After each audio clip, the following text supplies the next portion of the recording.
So I've got Dr. Thompson. Yeah, all right. All right, Dr. Johnson, members of the board, and Mr. Thurmond. This agenda item is to approve our Race to the Top funds for the Executive Leadership Academy.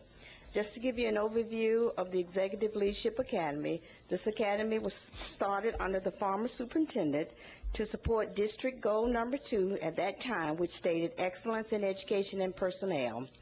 The DeKalb County School Board of Education approved this partnership on May 14, 2012.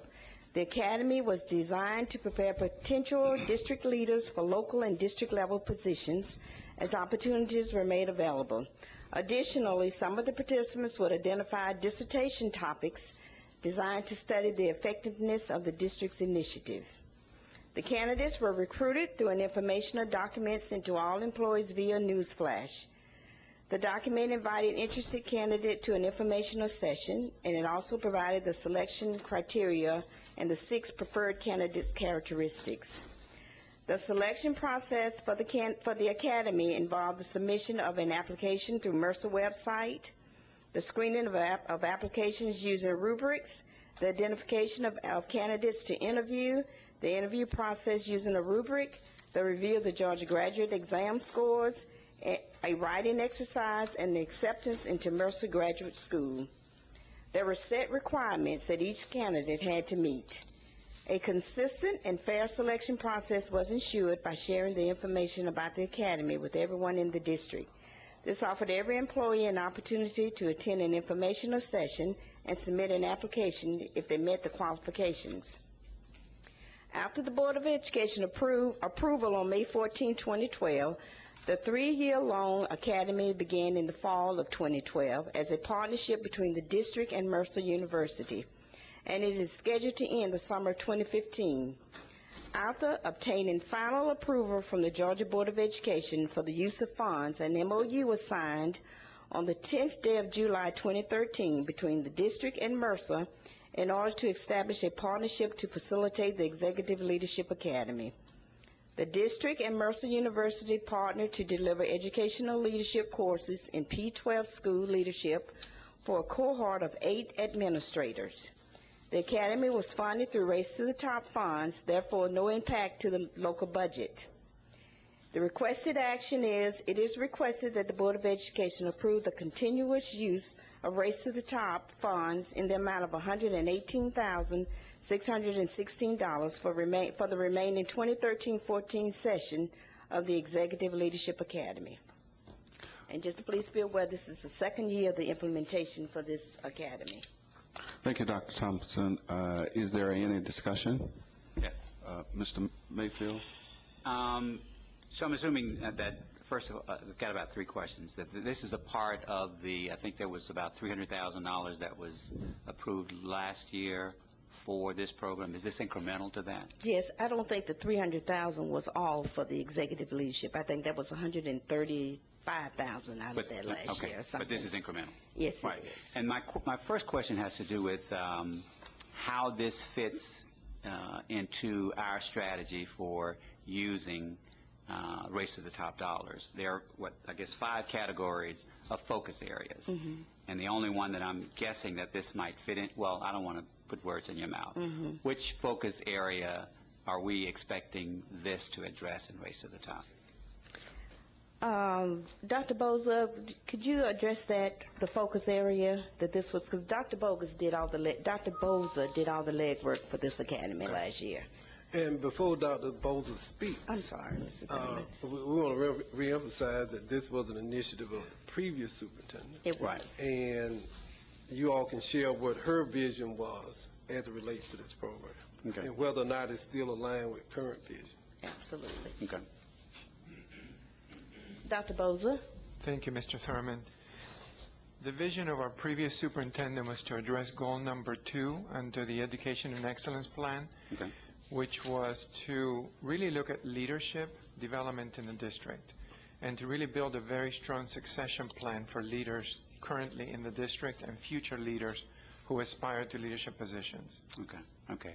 And so this probably, within that answer, I'm assuming these questions may be answered, and you don't have to go through a lot of elaborate on these or not, but were there some specific competencies that we were supposed to be addressing beyond general leadership? In other words, were there performance gaps that we were looking at? Were there specific competencies that we were trying to close a gap on, or enhancements? And I don't want to color this too much. This goes back to the Race to the Top funds, which really kind of looks at two primary areas, great teachers and great leaders. So looking at great leaders, when we encountered this deficiency, we looked at working with Mercer, and we identified the barometer that we're using are the 8 leader key standards, the 5 pivotal practices for learning-centered leaders, and 25 competencies that were submitted to them. Okay. So what Mercer did is they embedded each of those competencies in the courses that those students are taking right now. Okay. And then final question is, what are our post plans for measuring the effectiveness of those dollars being spent, in terms of what impact they will have on either the quality of our leadership or how that might impact the classroom? Do we have plans to measure that? We do, sir. As part of the RT3 funds, we measure each of our leadership academies on a monthly basis, and in some cases on a yearly basis, depending upon which leadership academy is being measured. This one is measured on a yearly basis, and we're looking at really 4 things: the evaluation through Mercer, asking the students how the program is progressing and whether those competencies are being addressed or not.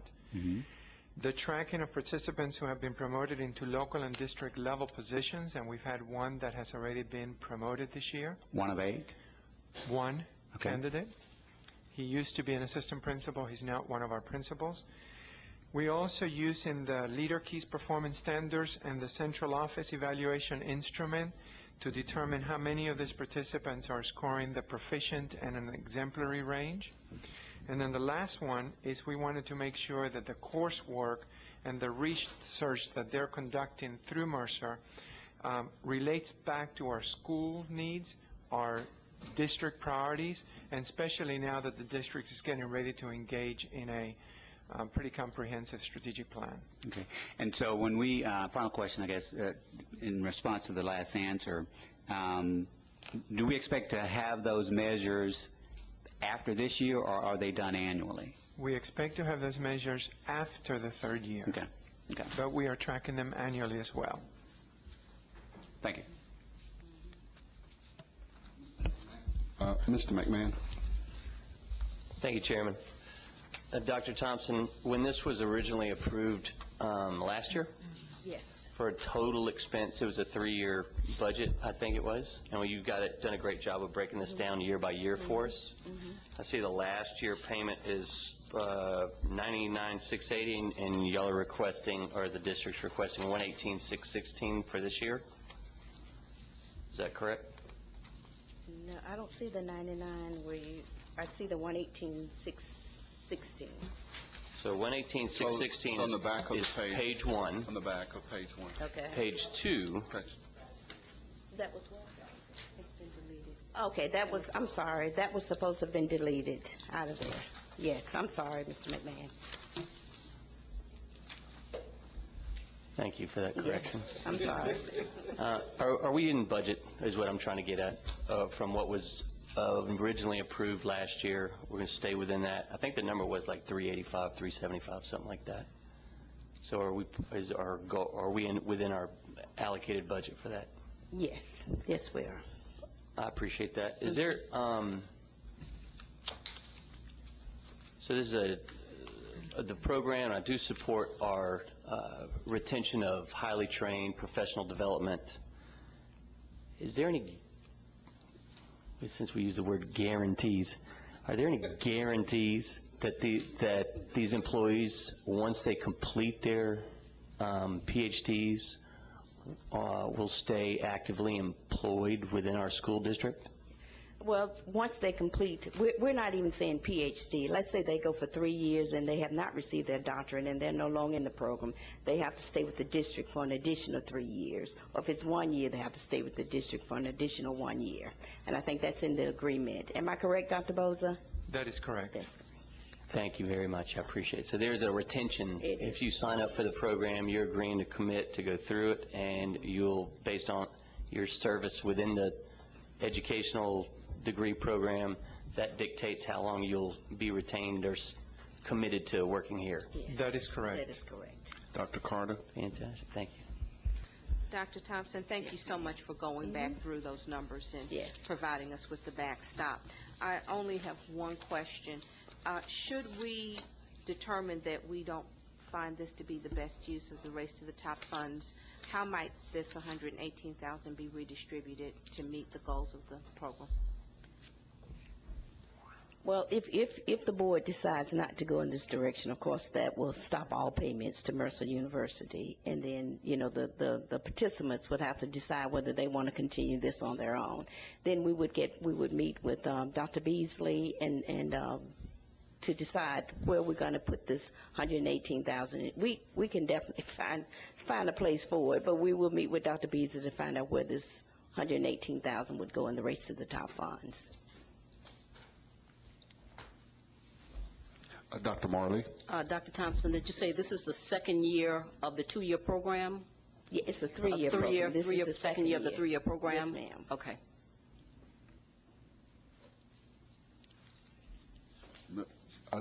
Mr. McMahon?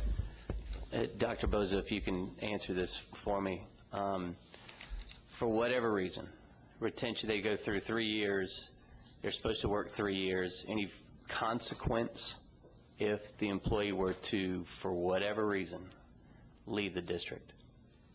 Absolutely, sir. We have 2 MOUs. We have one signed with Mercer, and then we have an MOU signed with every participant in the academy. Every MOU that we signed with each of the participants has it built in that if they complete any part of the academy and for whatever reasons they leave the district, they are to refund the entire amount to the district. Good answer. Great. Thank you, Dr. Boza. If we have no further questions. Can I say something? Yes, sir. Yes, ma'am, Dr. Marley. That's a guarantee. Okay. Is there any opposition to placing this item on the consent agenda? One,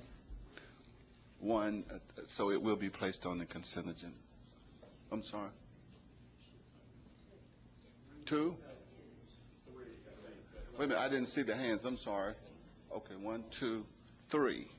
We have 3. I also think we need an opinion from council about circumstances if there's not consent about if there's not consent, whether it needs to automatically go to the discussion agenda, because the consent agenda assumes that everybody agrees by its nature.